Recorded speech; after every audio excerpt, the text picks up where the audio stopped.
What was day one of HubSpot for George B. Thomas? Was it George Thomas and then you had to bring in the B when you got official? Tell us that Yeah, again. the bee is a real interesting story, but let me start at the beginning of the journey. I was in Massillon, Ohio. I was at a small agency called Wild Boy Design, Okay. and I was a developer designer guy, like a pizza and a six pack is on one side and websites are just flying out the other side. And I'm like, nerdy guy, leave me alone. It is what it is, and let's rock and roll. And all of a sudden, our social media guy, John, comes running in and he's, man, you got to check out this world's largest webinar by a company called HubSpot. And we're like, a what? By the way, he didn't sound like that. I just make him sound like that for story form. I'm like, what by who? And it's a webinar by this company called HubSpot.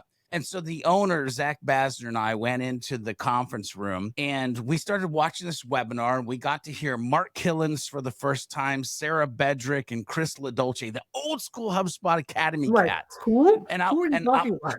yeah, and I was like, this is amazing. This is interesting. And they said these words that forever changed my life. We're going to give away 10 free tickets to the top 5% of tweeters that use the hashtag world's largest webinar. We win 2 tickets. So Zach and I, September 2012, fly to Boston No. for the first time. We get to go to this is before it was even in the BCEC. This is back when it's like in the like smaller place. There's 2,500 folks. We get to hear Gary Vaynerchuk speak for the first time. It's the ACDC orange jumpsuits helicopter intro to inbound. And I hear HubSpot talking about, don't call me customer, call me human. And between that thread of don't call me customer, call me human, and the thread of hearing Gary Vaynerchuk speak about just like working your face off, hustle culture, like creating content, being of value to the world, I was like, I think I want to be a marketer when I grow up. I'm not sure why, but there's something here. And so we got back from inbound. We got HubSpot for the agency, and I started down this journey of HubSpot Academy webinars and certifications. And one became three became six. Got to the point where it's like 42 plus being a HubSpot certified trainer, plus doing HubSpot onboarding for HubSpot themselves. I think it's really relevant for the people who are listening to this podcast to realize that my journey started with education.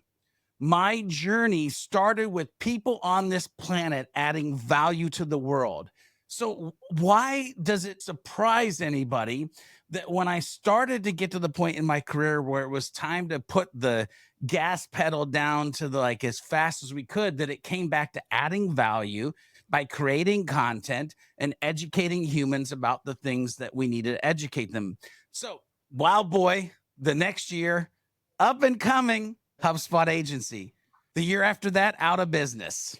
At that point, what happens is I get a phone call from Marcus Sheridan.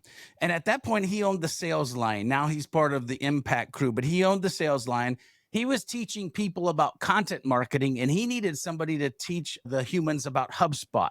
And so all of a sudden, he offered me a job. I said, I think I won the marketing lottery. We moved from Ohio to North Carolina because we could live anywhere we wanted to live.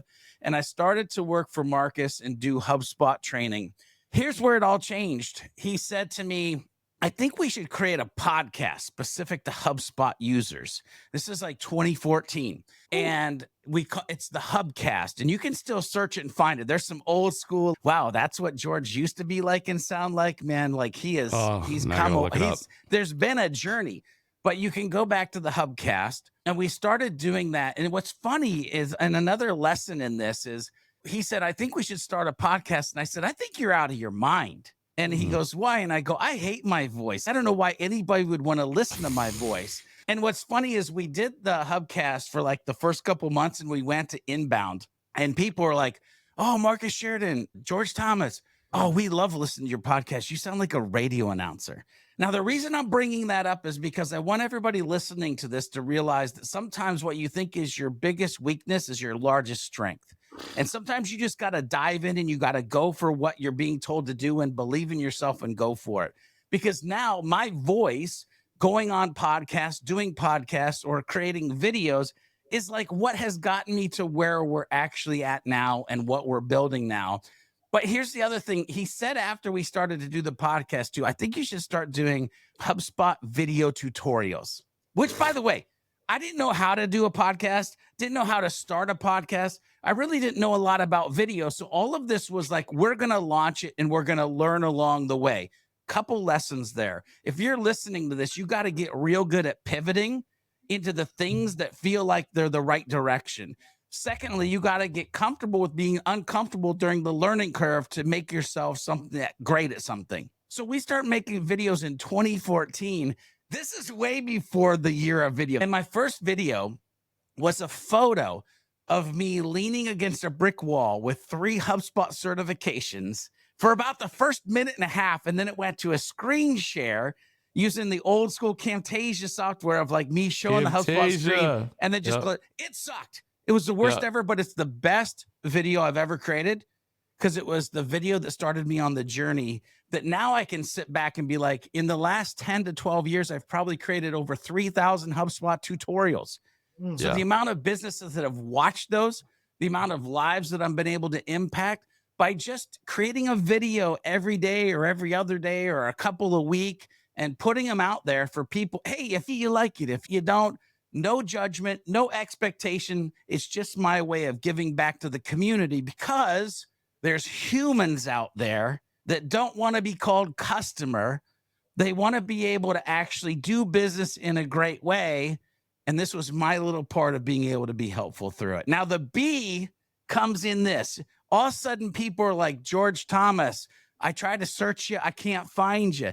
What they're finding is a war hero and a mathematician. And I'm like, sheesh, I'm neither of those. So we ended up branding on the podcast and in the video tutorials. This is George B. Thomas, right? Now all of a sudden people are searching for George B. Thomas, and who are they finding?